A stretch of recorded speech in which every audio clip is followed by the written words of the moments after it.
Welcome to Kenton's videos. Enjoy the video. In this video, I will explain how to use Canva to create a resume. Getting started is simple. Canva provides thousands of professional resume templates, giving you a fantastic head start. First, choose a template that truly reflects your industry and personal style. Then, you can easily customize the colors, fonts, and overall layout to make it uniquely yours. This initial step sets the foundation for a standout application. Now, let's fill your resume with compelling content. Start by ensuring your contact information, like your phone number and email address, is prominent and accurate.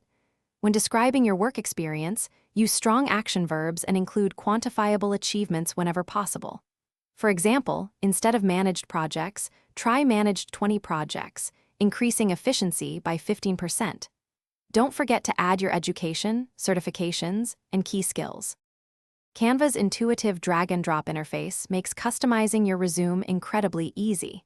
You can add new sections, rearrange existing ones, and even incorporate a professional headshot or subtle graphic elements if they suit your industry. Remember to maintain a consistent design aesthetic across all pages.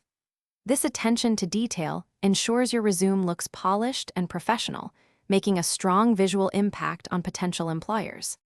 Before you share your masterpiece, it's crucial to proofread your resume meticulously. Check for any grammatical errors, typos, or formatting inconsistencies. A flawless document speaks volumes about your attention to detail. Once you're confident, download your resume in a high-quality PDF format, which is widely accepted by employers. You can then easily share your professional document directly from Canva or attach it to an email application. Good luck! Thanks for watching. Consider subscribing if we helped you.